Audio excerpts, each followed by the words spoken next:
বাদশার ফরমান অনুযায়ী এই আইন পেশ করা হচ্ছে যে আমুন খোদাকে ধ্বংস করে দাও। আজ থেকে আমুনের ইবাদত অপরাধ হিসেবে গণ্য হবে। আজ থেকে মিশরের রাষ্ট্রীয় ধর্ম হবে একাত্মবাদী খোদার ধর্ম এবং এর অনুসারীদের ইব্রাহিম পয়গম্বরের দিনের অনুসারী হিসেবে গণ্য করা হবে। আমাদের সৈন্যরা দরজা ভাঙার পূর্বেই দরজা খুলে দাও এবং আত্মসমর্পণ করো। কি হলো হরেন হোপ? তুমি তো পূর্বে মিশরের মহান খোদা আমনের অনুসারী ছিলে। তুমি তো আমাদেরই সাহায্যে মিশরের সেনাবাহিনীর প্রধান নিযুক্ত হয়েছ। এখন আমনকে অপমান করছো। অখুনাতুন আমার জন্য জমিনের বুকে খোদার উত্তরসূরি এবং তাকেই প্রথমে প্রভু হিসেবে জানি। প্রথমে অখুনাতুনের ফরমান, তারপর আমনের ফরমান। আমার রক্তপাত করার কোনো ইচ্ছে নেই, কিন্তু আমাকে যদি বাধ্য করো এই কাজ করতে দ্বিধা করব। ইবাদতখানার লস্কর এবং প্রহরীগণ খোদাগণের শত্রুদের প্রতিহত করবে এবং তোমাকে এই ইবাদতখানায় প্রবেশের অনুমতি দিব না। মহামান্য বাদশাহ আমাকে আদেশ দিয়েছেন যেন ক্রোধকে দমন করে রাখি এবং যদি বাধ্য না হই কোনরূপ রক্তপাত না করি। আমি চাইছি তুমি আত্মসমর্পণ করো। আমি চাই না বেগুনাহ লোকদের রক্ত দ্বারা ইবাদতখানার আশেপাশের রাস্তাগুলো ভেসে যাক। ইবাদতখানার আঙিনায় কারো ঘৃণা প্রকাশের অবকাশ নেই। তোমার উপর খোদাগণের লানত এবং আমনের গজব নাজিল হবে। আমনকে অবজ্ঞা করার দুঃসাহস কারোরই নেই।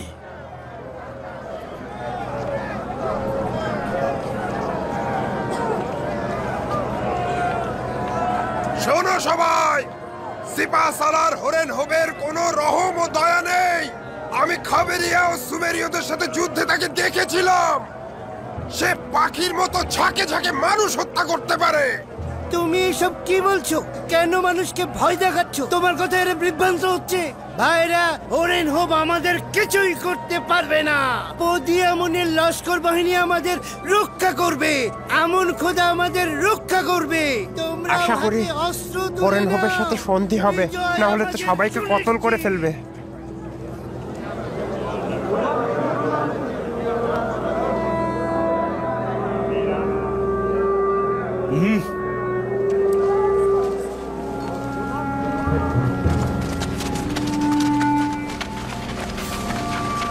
আলকাত্রা ঢালো।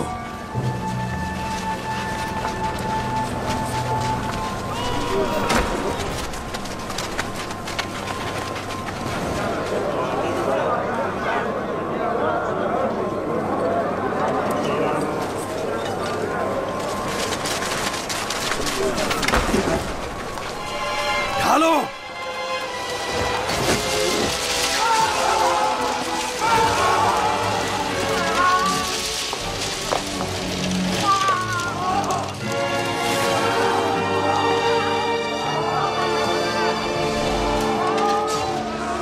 তোমার লস্করদের নিয়ে এখান থেকে চলে যাও হরেন হোপ। তীরন্দাজগণ,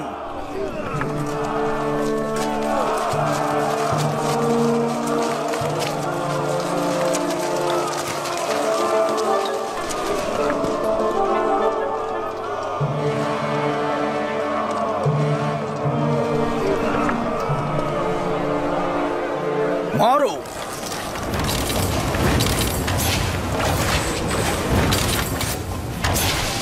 তীরন্দাজগণ, মাথা উঁচু করা মাত্রই মারবে। ঢালো।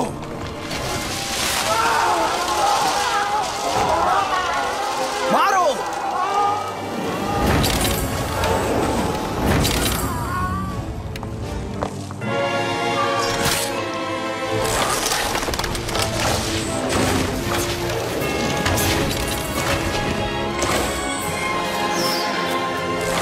মারো।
সমস্ত শক্তি প্রয়োগ করো, জোরে আঘাত করো।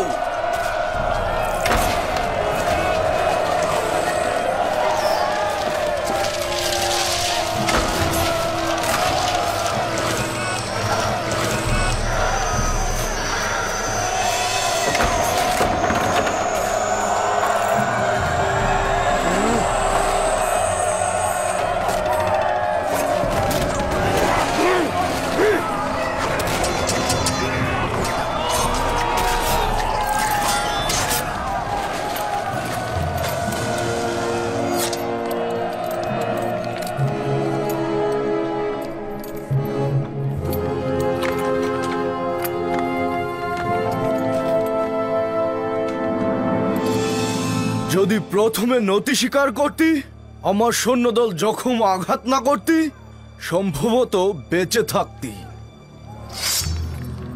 কিন্তু এখন আর ক্ষমা করব না। তুইও আমাদের হাতে ওই সৈন্যদলের ন্যায় কতল হবি।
পদিয়ামন কতল হয়েছে, পদিয়ামন কতল হয়েছে, পদিয়ামন কতল হয়েছে, পদিয়ামন কতল হয়েছে।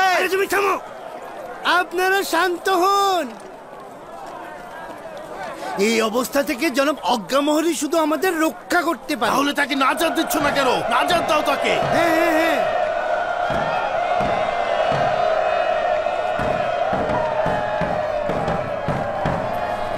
যারা ইবাদতখানার ভেতরে রয়েছে তাদের হুঁশিয়ার করছি, তোমাদের উপর হামলার পূর্বে তোমাদের এখান থেকে চলে যাওয়ার ফুসরাত রয়েছে। তোমরা চাইলে আত্মসমর্পণ করতে পারো।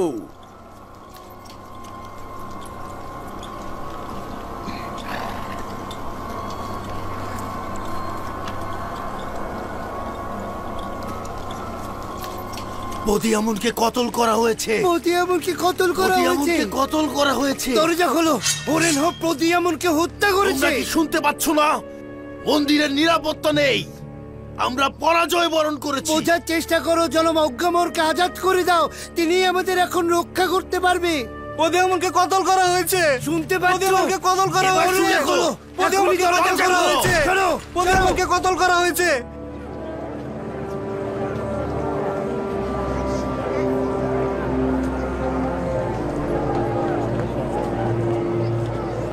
যদি এই ফুসরাত তোমরা কাজে না লাগাও তবে নিজেদেরকে বিপদে পতিত করবে।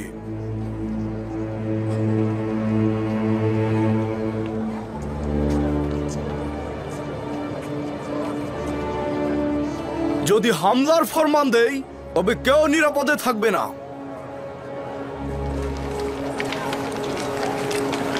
এই দাঁড়াও, দাঁড়াও, কোথায় যাচ্ছ তোমরা? আমুন তোমাদের সাথে রয়েছে, আমুন তোমাদের রক্ষা করবে। তোমরাও আমুনকে রক্ষা করো। এসো, এই ফিরে এসো সবাই, তোমরা যেও না। মহান আমুন খোদা কিন্তু তোমাদের উপর রাগান্বিত হবেন, তিনি কিন্তু তোমাদেরকে অভিশাপ দেবেন। তোমরা ফিরে এসো সবাই।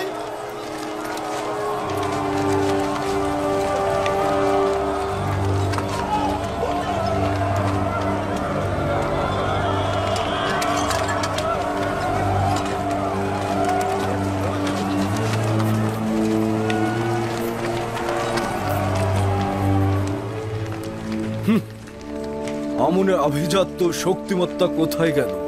আর এরকম অক্ষম অনুসারীদের দিয়ে কি হবে?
জনাব অজ্ঞামোহ আত্মসমর্পণ করতে চাইছেন।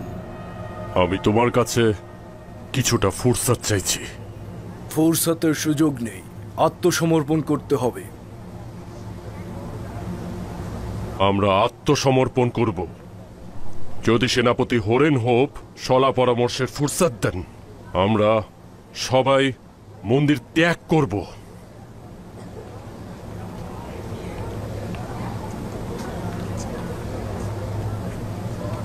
জনাব অজ্ঞামোহরের সম্মানে অপেক্ষা করছি।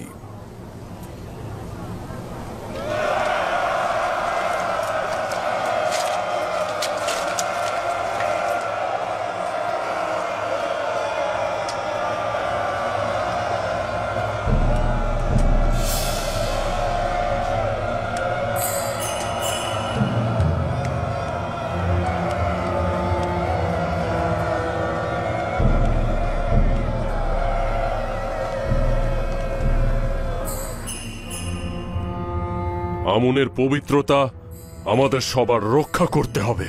দুশ্মনগণ এসে যেন দেখে যে আমুন তাদের নাগালের বাইরে রয়েছে, তারা যেন আমুনকে না পায়।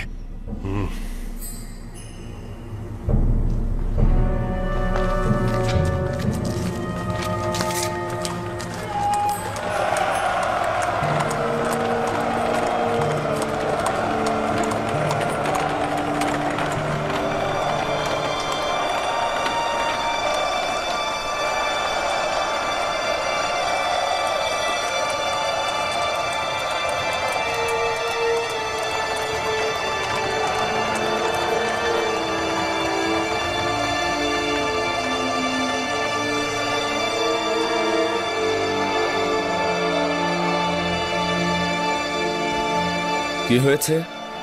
কিছুটা ফুরসাদ চেয়েছে, তারপর আত্মসমর্পণ করবে। এই অজ্ঞামোহর কিন্তু খুবই ধূর্ত একজন মানুষ। তাকে ষড়যন্ত্র করবার ফুরসাদ দেওয়া ঠিক হয়নি। জখমীদের একত্রিত করো, মৃত দেহগুলোকে সরিয়ে ফেলো।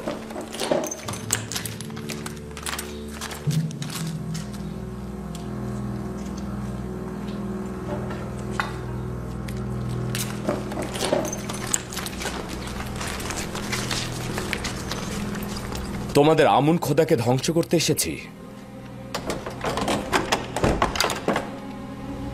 না, আমরা অনুমতি দেব না। আমরা তো আপনার কাছে কোনো অনুমতি চাইছি না। আমরা আমুনকে ভেঙে ফেলবো এই কারণে যাতে সবাই জানে ওটা পাথরের এবং ইবাদতের যোগ্য নয়। আমুনকে উত্তেজিত করো না, সে তোমাদের উপর প্রতিশোধ নেবে। আমাদের নিয়ে চিন্তা করতে হবে না। আমি বলছি ওখান থেকে আপনারা সরে যান, দেখি আমুন কি করে আমাদের উপর প্রতিশোধ নেয়।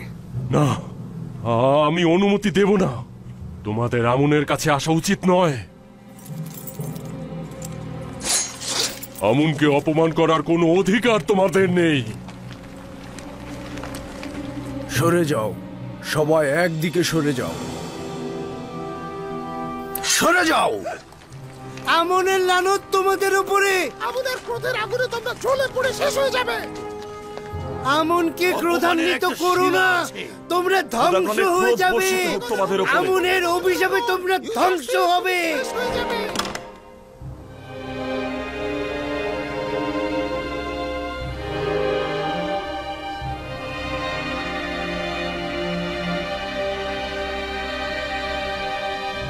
আমুন নেই?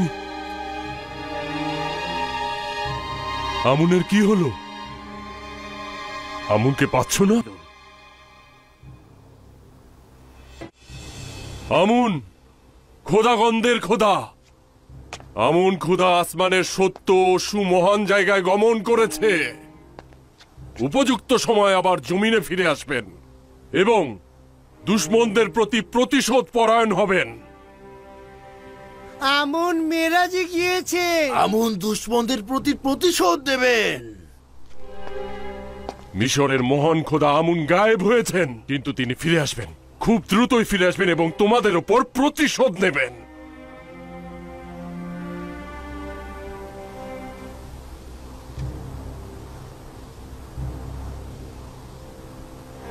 আমাদের আমনের ইবাদতখানায় হামলা করা উচিত হয়নি। আমন আমাদের উপর প্রতিশোধ নেবেন।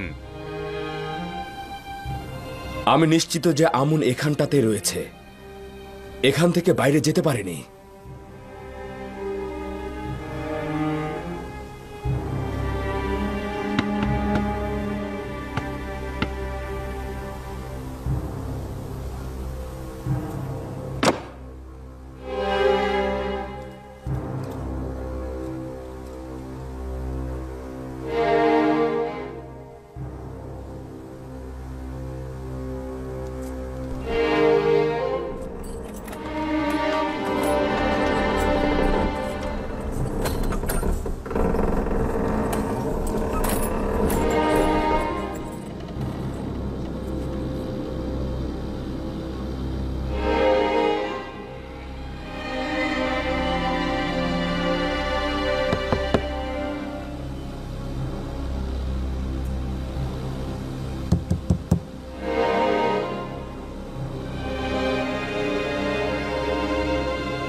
আমুন আসমানে গমন করেছে নাকি কূপে পতিত হয়েছে?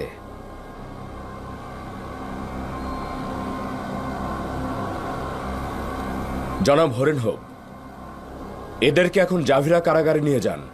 পরবর্তীতে এদের বিষয়ে আদেশ দেওয়া হবে। লানত তোদের আমনের উপরে। অজ্ঞামোহর, তোর উপরেও লানত। হাজার হাজার বছর তোরা আমাদেরকে ধোঁকা দিয়েছিস। জনাব আজ্ঞামোহর কিছু বলছেন না কেন? ওদের কথা চুপচাপ শুনছেন কেন?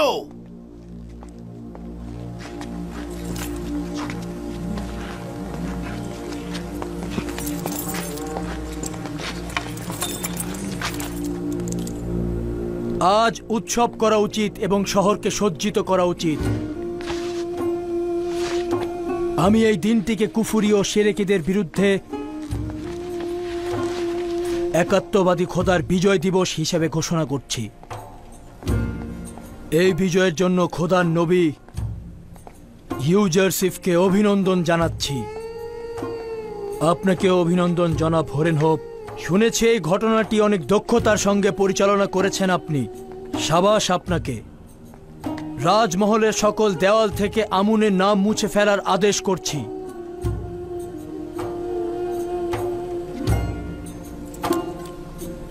এবং তার পরিবর্তে একত্ববাদী খোদা আতুনের নাম খোদাই করার আদেশ দিচ্ছি। অজ্ঞামোহর এবং তার সঙ্গী সাথীরা যাবজ্জীবন কারাদণ্ড ভোগ করবে এবং সেখানেই তারা মৃত্যুবরণ করবে। পুরো শহরকে সজ্জিত করো। পুরো মিশরে এই বিজয়ের জন্য আনন্দ উল্লাস করো সবাই।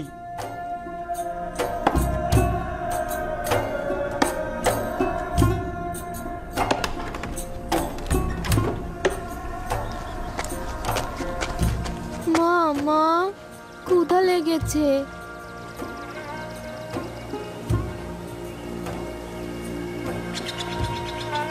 কিছু একটা করো ইয়াহুদা, বাচ্চাটা ক্ষুধার্ত। দুশ্চিন্তাগুলো বগল দাবা করে বসে থেকো না।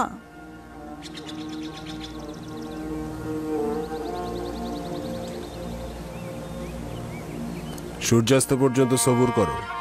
দুর্ভিক্ষ চলছে, এক বেলার বেশি খাবার জোটানো সম্ভব না। বাচ্চা তো এসব কথা বুঝতে চাইবে না, সে তো ক্ষুধার্ত। যেভাবে হোক ওকে বোঝাও, কোনো উপায় তো নেই।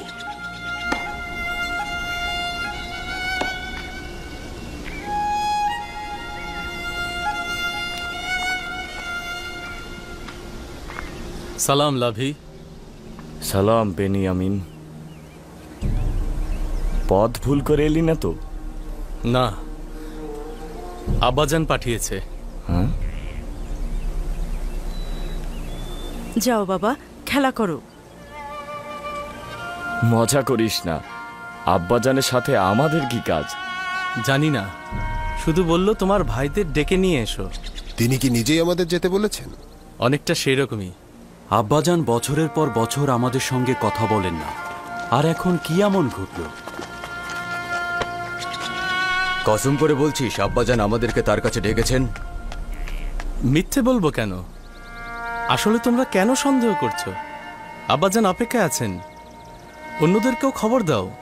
তাহাত, ইয়ামুইল, তোমার চাচাদেরকে ডেকে নিয়ে এসো। এমন তো নয় যে ইউসুফের পুরনো জখমের কথা তুলে আমাদেরকে ব্যঙ্গ করবেন।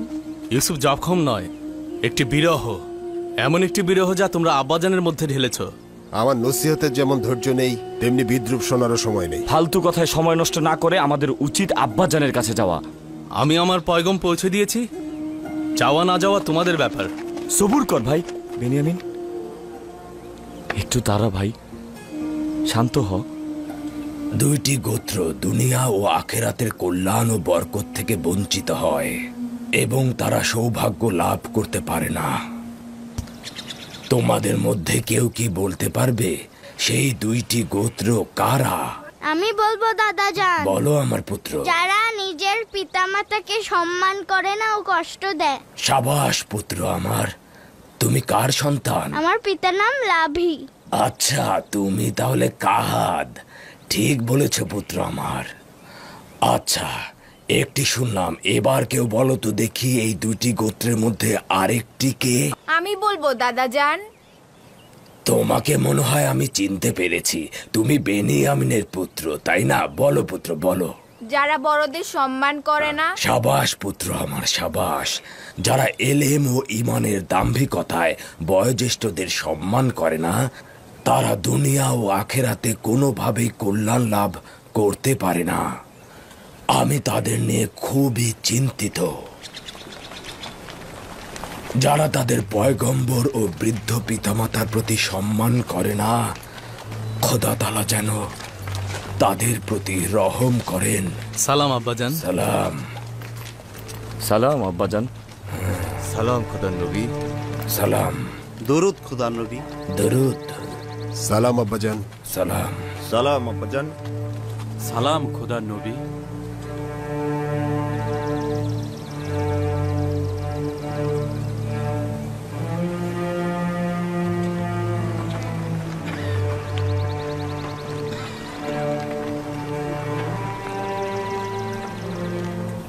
খোদা তাআলার দরুদ তোমাদের উপরেও। সকলেই এসেছো? হ্যাঁ আব্বাজান। এই দুর্ভিক্ষ ও দুর্যোগ এক ধরনের নিয়ামত। আমি ভবিষ্যতে দারুণ কিছু দেখতে পাচ্ছি। অবশ্য এটা তোমাদের মতো অলস ও বেহাল অবস্থায় পতিতদের জন্য নয়। আমরা মৃত্যুর দুয়ারে রয়েছে আব্বাজান, কিন্তু ওরা তা চিন্তা করছে না। তোমাদের কি হলো? কতদিন আর জানু বগলে করে মাতম করবে? তোমরা কি নিজেদের পুরুষ ভাবো? নিজেদের একটি পরিবারের কর্তা হিসেবে ভাবো? তোমরা কি হাতের উপর হাত রেখে বসে থাকবে আর পরিবারের এক একজনের মৃত্যুর সাক্ষী হবে? আমাদের কি করার আছে আব্বাজান? যদি আপনাদের করার কিছু না থাকে তবে কি আমাদের করার থাকবে? তালাশ করো, নড়াচড়া করো। এভাবে বসে থাকা তো ঠিক নয়। কিন্তু আব্বাজান, সমস্ত শহর এবং আশেপাশের এলাকা দুর্ভিক্ষের কবলে পড়েছে। এইসব জায়গায় সন্ধান করাই বৃথা। আমি ব্যবসায়ী মালিকা ও কয়েকজনের কাছ থেকে শুনেছি মিশরের অবস্থা এখন ভালো। আজ যে মিশর অনেক আগে থেকেই প্রচুর গম মজুদ করেছে। দেরহাম ও দিনার যার কাছে যা আছে জমা করো আর মিশরের পথে রওনা করো। সম্ভবত নিজেদের জন্য এবং তোমাদের পরিবারের জন্য কিছু করতে পারবে। এখানে বসে বসে ঝিমালে আর দুশ্চিন্তা করলে সমস্যার কোনো সমাধান হবে না।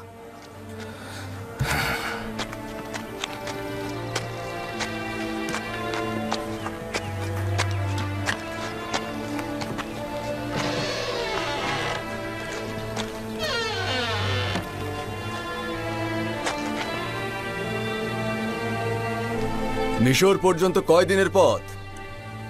তা প্রায় 20 দিনের পথ, কিন্তু কম নয়। উপায় কি? আমাদের স্ত্রী ও সন্তানদের মৃত্যুর সাক্ষী তো হতে পারবো না। যদি গম না থাকে? মৃত্যুর কাছে আত্মসমর্পণ করা চাইতে একটু চেষ্টা করা কি ভালো নয়? আমরা সন্তানদের জন্য এর চেয়ে বেশি ক্ষুধা সহ্য করতে পারছি না। যদি দুর্ভিক্ষ বনি ইসরায়েল আঘাত হানে, আমি কখনোই নিজেকে ক্ষমা করতে পারবো না। আমার ধারণা আব্বাজানের এভাবে সবাইকে ডাকা ও হেদায়েত করা এবং মিশরে গম সংগ্রহ করতে যেতে বলার কারণ আপনাদের পরীক্ষা করা যে আপনারা বন্ধুত্ব স্থাপন করার যোগ্য কিনা। যদি খোদা তাআলার নবী তোমাদের যাত্রার জন্য উৎসাহ দেয় তাহলে চিন্তা কি? তিনি এমন কিছু জানেন যা তোমরা জানো না। নিঃসন্দেহে তার আকাঙ্ক্ষা সব সময় তোমাদের জন্য কল্যাণ ও বরকতের। যাত্রা করো, যাত্রা করো, যাওয়ার জন্য প্রস্তুতি গ্রহণ করো।